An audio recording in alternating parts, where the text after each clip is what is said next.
G'day everyone, welcome to my channel. My name's Pierre and this is Simple Home Brew. Guess what? We're doing a collaborative video today with Mike from Bitter Reality Brewing. It's called a Blushing Ginger Saison. Mike is from Florida, I'm from Australia, and we're brewing this on opposite sides of the world at the same time. Stick around guys, this is going to be awesome.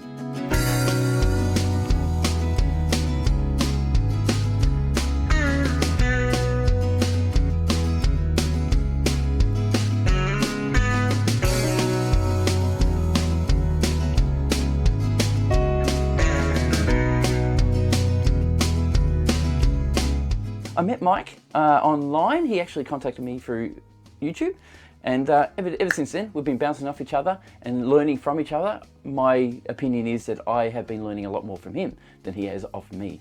So today we're doing a collaboration brew and I'm looking forward to it. It looks like a really good brew. So let's get into it, shall we? Today we're doing my favorite brew. It's a Raspberry Ginger Saison. I call it the Blushing Ginger, and I always put a number based on the year it's brewed. Pierre's pretty much my motivation for finally starting to record. I've been wanting to do recordings of all the beer experiments I've done, and I've done probably well over a couple hundred now since I first started brewing. And I've always been gun shy. Pierre's just very down to earth, a lot like I am in a lot of ways. We can, relate to certain things, have some similar hobbies. And the only difference is he lives half a world away, and that's a huge difference. So we're going to brew the same beer pretty much around the same exact time. Hope that it ferments out around the same amount, same time. Bottle or keg. I'm looking to keg. I might bottle some off for sharing and do everything as in line with each other as humanly possible. Now, he doesn't have an anvil. He has a totally different brew system, a Grainfather. I've got the jaded Scylla. He's got the counterflow. We have different things and different ways of brewing this, and everybody out there isn't the same. And that's kind of one of the points with this collaboration, is that we all do things a little differently. Doesn't mean we can't all brew great beer. This is a very easy beer. It's a very simple beer. There are some complexities to it, but it's not a big deal, and you can take it, make it your own, and change it. I don't care. I've been brewing this since I first started brewing it. I did it the first 5-gallon batch ever, and that was towards the end of my first year of brewing. You can ferment this at room temp in your house. If you're around 70 Fahrenheit, just put it in a fermenter, cover it up, make sure there's no light getting in, and just let it go. I will warn you, the yeast is important, and the yeast is White Labs 565, and it smells like feet. Not a good thing to be sniffing. But as it gets towards the end, it'll smell fine, it'll taste great, it'll be awesome. Pierre, what are you brewing it in today, and what are you looking to possibly ferment it in? Oh, Mike, thanks for asking. I'm doing it in a Grainfather. The Grainfather isn't a bad little brewing system. It does have one flaw though. The basket is very hard to put into the grain tube or the grain pipe, but I can handle that. I'm also fermenting it in a Firmzilla with a bowl, not the all-rounder that you've got, but a bowl that catches the yeast. So I'm looking forward to it. It's going to be under 15 pounds of pressure all through the brew process, and I'm going to leave it at 21 degrees Celsius. The grain bill, like I said, is very simple, and I'll let Pierre put it in kilograms and grams, but for me here in the US, we have 5 pounds, 12 ounces of Pilsner malt, just your standard Pilsner, smells good, it's all good. 1.5 pounds of flaked wheat. We also have 8 ounces of rye malt. We've got 10 ounces of caramel or crystal malt 10, and we have 6 ounces of carapils. Even though I don't use carapils very much anymore, it's part of the recipe, I threw it in, and I didn't used to do pHs of my mash for years. So I've always added 4 ounces of acid malt. So I'm very curious to see where we end up falling as far as on the pH. Also, I always brewed this with spring water. I can't remember the last time if I brewed it with modified water, but this will be the first time I modify it. Actually, I think it's the second time. I think I did 2 years ago because I didn't brew it last year. It was the first time I didn't brew it. And I've done 5 gallons almost every year, minus 2 years ago I did 15 gallons just to keep up with the demand. Most popular beer I've ever made as far as people I meet, talk to, and good friends. The other thing is the hops. The hops are not that important. You want something kind of tropical, maybe a hint of citrus, but something that will complement that raspberry and ginger. And just, for balance and maybe a little bit at the very end. I'll tell you what I'm using, and then I'll let Pierre tell you what he's using. I'm dropping in 1 ounce of Denali at 15 minutes. It used to be experimental 06277 back when I first started using it. And it works great. It'll balance it. It'll give us nice, balance on the IBUs. And then I'll turn around and drop Wahiti at 1 ounce at 0 at flame out. And that's just to give us a little aroma that will complement that raspberry. Chances are, with all the moving and the raspberry additions, most of that aroma escapes anyways, but I'm gonna throw it in. Maybe I'll toss 2 ounces, I don't know. Pierre, what hops are you choosing to use? So what happened, I had to do a bit of research to find Denali hops. Denali hops is quite hard to get hold of. So I did a bit of research, found out that Sultana hops is the same thing. It's just branded differently. So I've got Sultana hops. So I'm using Sultana hops, same measurements, 28.3 grams, which is your 1 ounce. I think it's what it comes to. And I'm also using the Waiti, which is the same, 28.3 grams. And as I mentioned, I did Centennial one year because that's what I had. It was when I was first starting. So I think that was my first one I ever did. And then the other thing we're looking to do is I have a Firmzilla, not quite as fancy as Pierre's fermenter, as mine's an all-rounder, doesn't have that nice little attachment on the bottom and everything. But if I can find something to cover it, because the cover I ordered hasn't arrived, I'll use that and I'll do a pressure fermentation, even though I've never done a pressure fermentation. And like I said, I'm just gonna do it at room temperature, which should be around 70, 72 degrees on the floor. So Pierre, you ready to get brewing? Oh yeah, I have all the ingredients you have listed in your recipe. I have my Grainfather cleaned and ready to go. Let's do it. Awesome. If you're ready, Pierre, I'm ready. Let's get brewing. Okay, Pierre, I hope things are a lot quieter where you are. We've got people going nuts in their yards, and I'm afraid if I wait much longer, they'll start ripping out the chainsaws. So, got my brewing salts I'm going to go ahead and add, which of course are sticking to the thing because they've been out here in the moisture. Okay, my brew system calls for 7.3 gallons with 1 gallon held back for sparging. I'm going to go 7.5. I've been cooking off way too much water lately, and I'm holding back 1.5 gallons. Go ahead and kind of stir up the brewing salts. Okay, Pierre, you ready to mash in? I know we have 1.5 pounds of flaked wheat, so I don't know if you're into rice hulls, but I'm using about 1.5 cups or 16, silo cups, basically 1.5 cups, which is probably about 3.5 ounces. I most certainly am, Mike. I'm ready to go. I'm going to add the grains. What I did, though, is I realised that I had forgotten that I needed sparge water, or I needed to save some water for sparging later. So I heated up my Grainfather, and I had to empty some out into my Digiboil and keep the Digiboil on at 75 degrees Celsius, which is, I'll put a Fahrenheit somewhere and show you. But I'm ready to go. Now, I've done something that was suggested to me.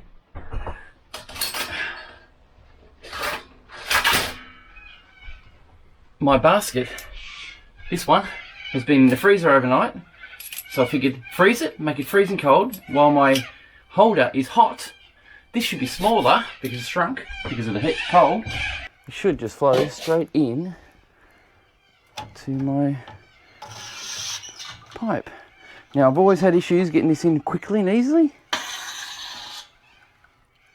but the rubber kept coming off on me. Well, look at that. Woohoo! First shot! How cool is that? First shot! Right, now I am ready to do this. So here are my grains, as you can see. I'm going to do it awkwardly, like I always do, but this time I did this myself for grinding. So the oats are going in first, which is not what I meant to happen. I was actually going to try and mix it together. Oh, here I can do that. So that's looking good already. I haven't forgotten anything yet, I hope. Alrighty, here we go. In they go. Oh, we're beginning. Look at this. So exciting. All right, now I'm working with about 23 litres of water, and that's plenty. It's going to divide up the grains real easy. And all I'm doing now is just pouring in my grains, and I'm going to mix it in really thoroughly. So what I'm doing is just making sure there's no dry bits of grain in here.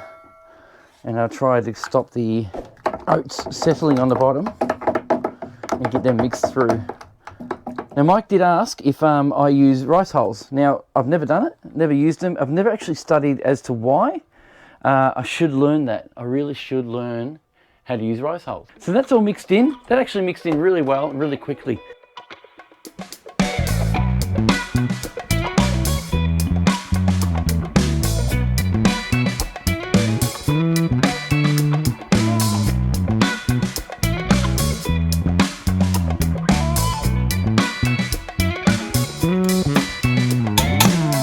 Officially mashed in.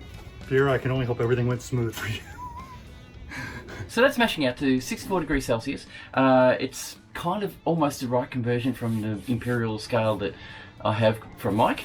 We're going to leave that for an hour. We're going to come back and increase the temperature to 75 degrees Celsius for an extra 10 minutes.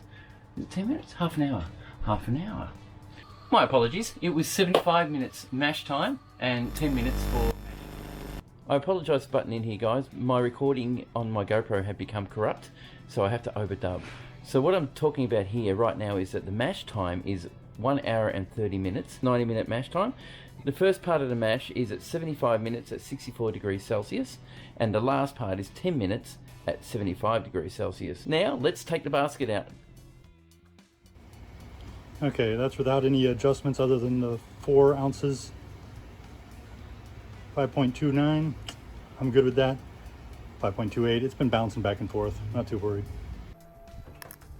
So looking at the readings, I've just checked it at temperature. Looks at 5.17 pH levels. I think that's a good reading. Not sure, I don't know much about this yet. The temperature is about 42 degrees at the moment that I'm checking it at, so I don't know if it's going to make a difference. I'm pretty sure it will. Pierre, you ready? You mashing out also? Let's do it. Let's rock and roll. Pump off. Ow, hot. There we go. Okay, we're gonna let that drain for a little while and then we'll dump the sparge water over the top. I'm just going to show you guys, I have this beauty. Light's not right on it properly. There you go. Hopefully you can see that. That's my Digi Boil. It's already pre-boiled. I put about 3.5, 4 litres in there to cater for what I want to pour over the top, just to sparge it and get it ready from there. So I haven't got my pulley system today. I haven't got it set up because I've been renovating the shed. But now I need to pull this apart like this.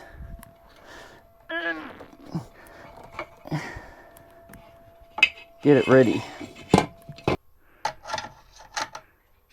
Right, so I'll rip this out. It's not going to be too hard.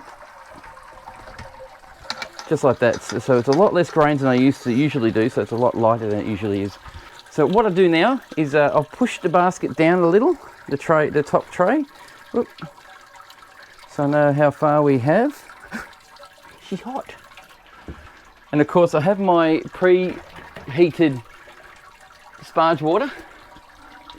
Like I said, it's about 3.5 to 4 litres of sparge water. I didn't really measure it. All I did was take a bunch out of this so I could use it for sparging later. I used 1 gallon, which is about 3.6 litres, I think, in our measurement. So unfortunately, you're not going to be able to see what I'm doing here. I'm going to pour clean water over the top of my grains so that all the sugars wash to the bottom and end up in my boiler, ready to go. I'll come back to you guys when I'm ready to start the boil. So this is just about to stop dripping as well. I'm going to take this out, pop it into my little pot down here, just so if it drains a little bit more off, which it will, I can add that to the brew later. Okay, I'm going to let it boil. So 212 degrees Fahrenheit is 100 degrees Celsius. So that's where we're heading to, boiling point.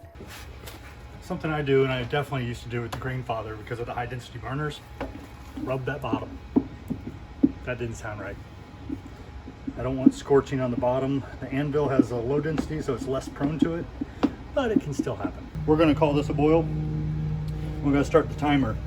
Yeah, so one last job to do is to set the timer for 75 minutes. And so at 75 minutes, I have 15 minutes left to boil. That sounds right. And we'll do that now. So the boil time, if you can see my face from the steam, is a 90-minute boil. At 15 minutes before end of boil, I'll add some of my hops, and at 5 minutes, I'll add the other part of the hops. They are Sultana hops. They are 28.3 grams, and also Waiti hops at 28.3 grams. So looking forward to smelling them, because apparently they're very citrusy. The Sultana hops is like Denali, so basically I think they renamed Denali or Sultana hops and renamed them Denali to get a copyright on them or something like that, but it's the same hop, what I can tell. We'll let that boil for a while, and I'll come back to you when it's time to add the hops. Okay, we're at the last 15 minutes of the boil. Pierre, where are you at right now? So we're at 75 minutes boil time. turn that off for a sec, sorry about that. I have to add the new hop addition, which is, where's it gone? Which is Denali or Sultana hops. What an aroma, very citrusy, nice smell. Oh, wow, that is strong. So I'll pop it in. I'll just throw it in my hot basket there, which has been sitting in there for about 20 minutes. We'll now set the timer for 15 minutes, no, 10 minutes. So in 10 minutes time, I'll throw in the Waiti, and that will be the 5-minute edition. Okay, so we had to change it up. I didn't have the Denali. I swear I have 1 ounce of Denali, and I'll probably find it some other day. My freezer is literally filled with hops. I would say it probably covers 85% of my entire beer freezer is filled with more hops than I think I can use this year. I am praying I do a lot of double IPAs to use them up. So instead of Denali, I had to go to let's see if I can get this right. Rocco is what I'm hearing from people in Australia, but Rocco is also what I'm hearing. It's Rakau. Do you know how to pronounce that? Let me know. We had to do 1.5 ounces to make up for the Denali because the IBU is more around 9% for the alpha acids versus the Denali. And I will tell you, it's a really nice hop, but the Waiti, I decided to do 2 ounces at 0 minutes instead of 1 ounce. It's just over the top. I mean, it has 1.5%, I think, alpha acids right now. So it's almost 0 alpha acids in my mind. But the aroma is insane. Rocco, however you want to pronounce it, very mild. So we're gonna go ahead and dump that on in there. It's 1.5 ounces to make up for the 1 ounce of Denali I didn't have. Like I said, the hops are flexible. Try to end up over there with the tropical. This is more stone fruit and some citrus. And same thing with the Waiti, if I'm saying that right. It's the same area.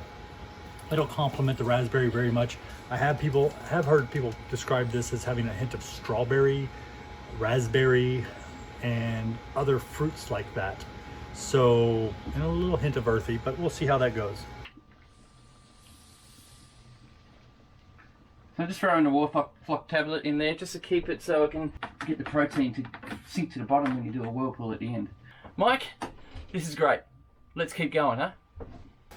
Okay, we're on our last 15 minutes and we'll let it go for about another 5, and then I think I'm going to do my 5-minute additions at 10 minutes instead. So I'm ready to add the Waiti hops. Very big difference in smell and colour. The other one was a much brighter green. This is a darker green. Nowhere near as dominant in the smell. Really nice smell though. So it's time to add my 5-minute addition. So I'll throw that beauty in there. Hey, yay, that's hot. And I'll set the timer for 5 minutes. Set. So we're ready to go. Okay, we're going into the last 5 minutes. This is a whirl flock, and it's also the yeast nutrient. Wanted to drop it in the last 10, but I dropped it in the last 5. Took a minute to go get it. And it starts to bubble up. Not too worried. I'm going to drop my Jaded Brewing right at the very end. I know a lot of people are like, hey, you got to leave that in for 10-15 minutes. Never had a problem. I'm going to pull the risk, although I may spray it down with a little water just to make sure there's no dust on it. But other than that, it's been pretty clean. And I cleaned the hell out of it after the last brew. So in 5 minutes time, we'll be ready to cool it down and send it to the fermenter. I'm using a counterflow cooler supplied by the Grainfather system. For me, it works great. I've never had a submersion chiller. I've never tried one. I have never experienced it. Don't think I ever will, because this seems to work really well for me as long as I keep the tubes clean. Okay, we're sitting at 74 Fahrenheit. We're at 1.050. My efficiencies were definitely on the downside. I'm going to move it over here to the new Firmzilla, and then we're going to go and heat up the raspberries and dump them on in. Okay, let's move some beer. As soon as I put the water on, the temperature should drop in the tube. I'll get a thermometer, I'll be back. The temperature in the tube should drop down very quickly to about, right at this moment, it's still running at about 29 degrees Celsius, which I'll put a Fahrenheit up there for you guys in America. Once it reaches about 25, I should be happy about transferring it to the fermenter. Alright, it's coming out at a really good temperature now, so I'm going to transfer it into my keg. It's 26 degrees Celsius. I'm keen to get stuck into it, so I want to get that in there. I don't think I missed anything. So I'll stop that from running for a sec while I'll transfer it, pop it over here. And we'll start the pump. My pump is started. We'll get it cranking. Here we go. Look at that goodness. Look at that. It's a bit cloudy. It's looking really good. It's tasting really nice. I'll get a sample. Actually, I'm using my tilt, so that'll tell me what the gravity is and the temperature at the time. So we're on it. So apparently we're need about 18.6 litres or so. So I hope we reach that goal. The gauge on this side is at 18's about here. So I reckon we'll get there.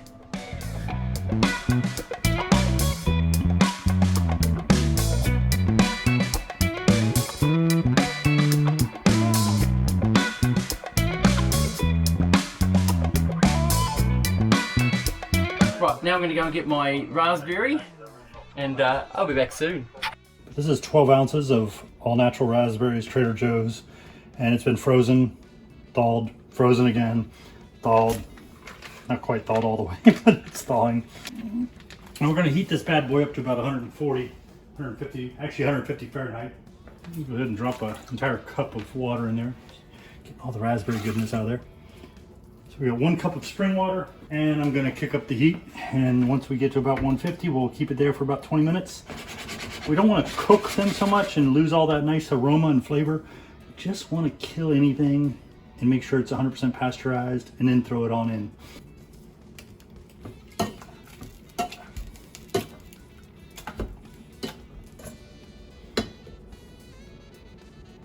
We're getting there pretty fast.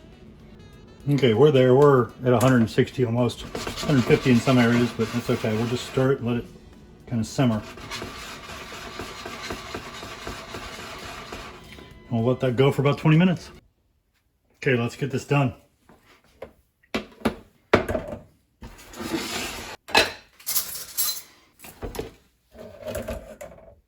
You may have to repeat this process a few times, rather than not splashing raspberries all over your house.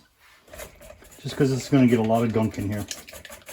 You want all that raspberry juice.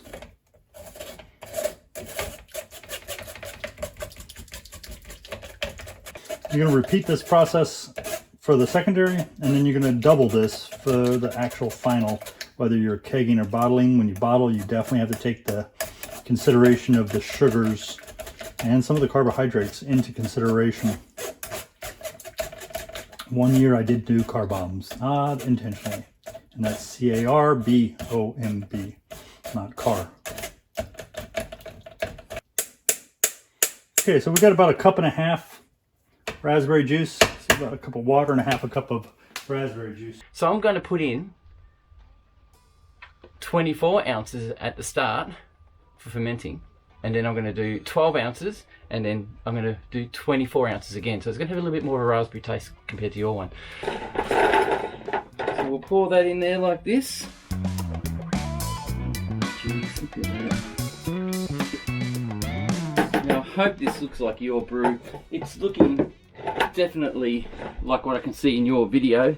So I'm hoping that we're on a winner here. Okay, so I have a tilt hydrometer. My tilt hydrometer as well will already show me, like Mike's, will show me the gravity reading before I pitch the yeast, which I want to do now, as well as provide me with the temperature of the wort, which is very interesting to keep watching on the phone. You can keep checking it. Now I'm going to take this into my house where it stays at 21 degrees Celsius, which I believe is about 72 or something degrees Fahrenheit. I'll have to look that up. I'll pop it up on the screen there. So the only thing I have to do now is drop this in, which I'll sanitize before I drop it in, and pitch my yeast. Okay, first time with this Firmzilla, and I'm telling you right now, I'm going to have to get one of those rubber things with the plastic handles. I'm pretty sure you have one out there, Pierre. I think I've seen you with it for your fermenter. Yeah, I had to take my pants off. No, just kidding. Take my belt off, which means my pants are trying to fall down.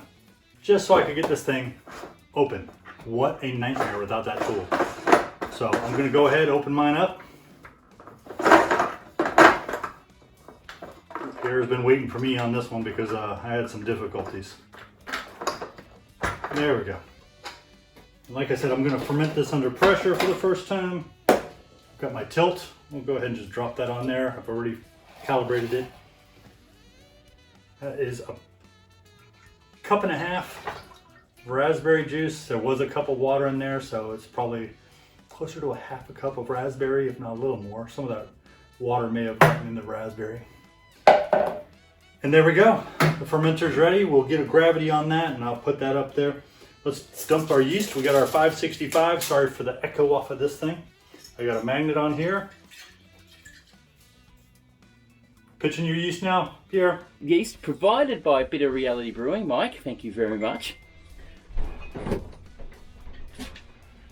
Out of the fridge, it's Belgian Saison ale yeast. WLP 565. Now Mike was saying that this smells like feet. We're about to find out. Grab my scissors, I'll sanitize those as well, just to make sure nothing on that will get into my wort. Right. I don't know if I should open it like that. Here we go. Alright, hello. Oh, okay, so it's inside. I had no idea. There you go. So that is open. Is that open there? No. We'll open that a bit more. There we go, let out into the air. So now, let's smell it. Oh, it smells like beer. Doesn't smell like feet to me. How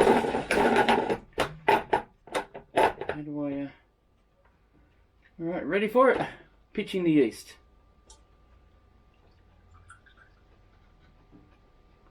There's a lot left over. How do I get that out? Ooh, this is I'll have to squeeze it.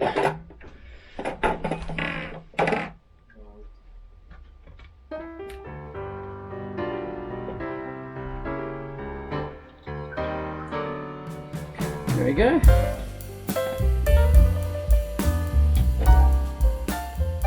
Take a good smell of 565. You get a little bit of fruit, a little spice in there, but as far as I'm concerned, it kind of smells like feet. I know that sounds bad, but it'll do a great job. It just doesn't smell good initially. The feet odor is a good odor. That means it's doing what it needs to be doing. So guys, a couple of things I did differently to what Mike did is, one, I basically pre-pressurized my fermenter at 15 psi. It doesn't seem to affect the brew. It doesn't take away the oxygen that's already in there. That's because I don't purge. So I'm sure it will ferment just as good. The other thing I'm doing too is I have a jacket for mine. So I'm going to take it into the house where it's nice and cool, well, 21 degrees, and it stays that way all the time. We really have a good central heating system in a pretty efficient little house. And it will stay there at 21 degrees Celsius for as long as it takes to ferment. I also haven't done a gravity reading. I did a gravity reading on my tilt through my phone. I'm trusting it. The gravity reading came out at 1050 and the temperature at that gravity reading was 27 degrees Celsius. Thank you again for joining us here at Bitter Reality Brewing. Thanks again to Pierre. Thank you, Mike. Thank you very much for sharing this with me. It is a great experience. It was a task and a half to get organised to do this, and I'm really proud of the fact that we got to do this from two parts of the world. Really good, and I hope I meet some of your subscribers as well. That'd be great. So thanks, guys. Thanks for watching. Thanks for subscribing, and remember, check out Mike's channel, Bitter Reality Brewing. I left a link down in the description, so don't forget to click on it and say hi. We'll catch you on the next one. This was awesome. See you soon. Oh, and we are going to do a taste test on this product as soon as it's ready to drink. Cheers, guys. See you soon.